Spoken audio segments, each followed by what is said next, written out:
Watch what happens this time when the provider asks the patient for her view of the situation and follows up by talking about what's important to the patient and why she might want to make a change. Okay, hard part's over. So the good news is no cavities. Oh, hooray. Yes, always happy to hear that. I do have some concerns though, because I'm seeing some irritation in your mouth and the palate that's called nicotinic stomatitis. Oh, that sounds bad. Yeah, it is. It's some damage to the roof of your mouth that happens from tobacco smoking. And so I'm wondering if you can tell me a little bit about how tobacco fits in your life right now. Tobacco? I mean, I don't smoke cigarettes. I've never smoked cigarettes.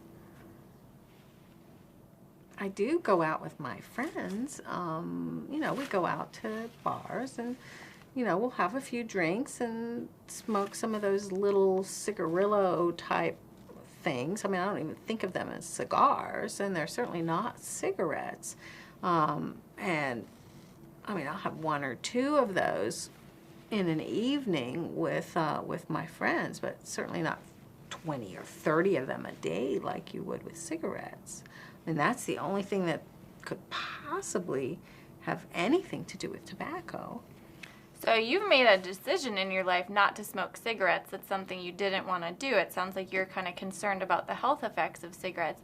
But you have been smoking the little cigarillos, at least one or two every time you go out. Right, but that's just like a social thing. That's something that my friends and I do. It's not a habit or something that I have to have, and you know, we're talking about one or two when we go out for an evening, not packs of them. Yeah, so you're not like those chain smokers. You're not smoking packs and packs a day. No. The amount you smoke is so minuscule you can't even imagine that it would cause any harm, and yet here it is damaging the roof of your mouth.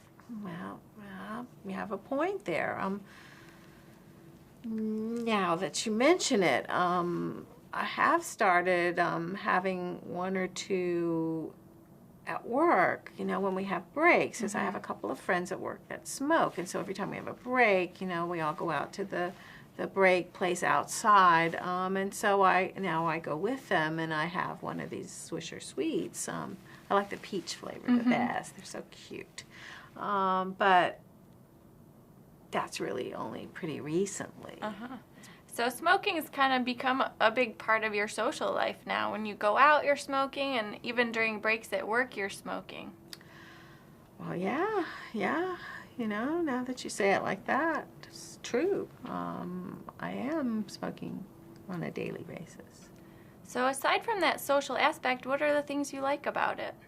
Well, it's relaxing, and it's just nice to be with people.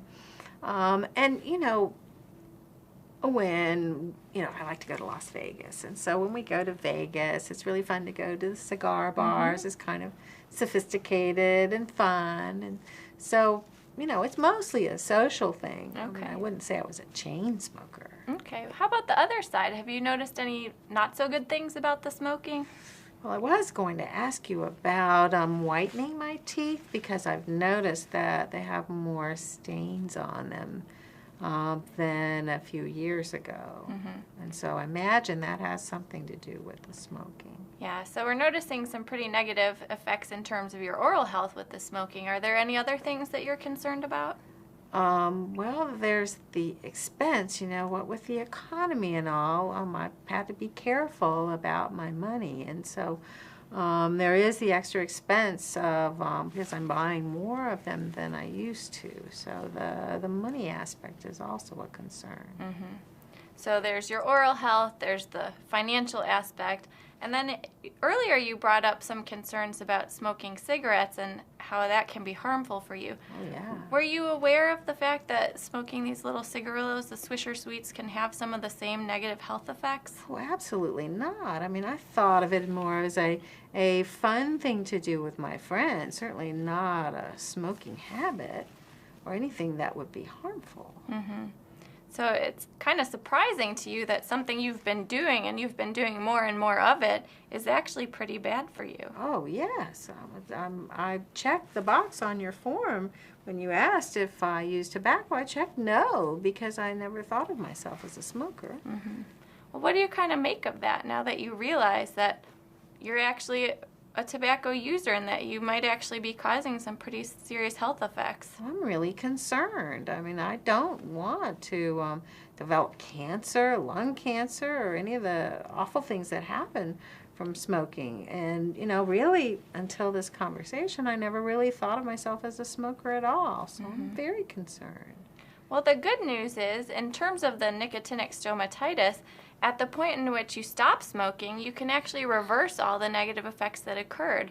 And you might also know that you can stop the progression of any other diseases that had started just by quitting smoking. Really? Yeah, is that something you'd be interested in? Oh, I would. I really would. Because, like I said, I'm a brand new smoker. I didn't know I was a smoker until I came to see you.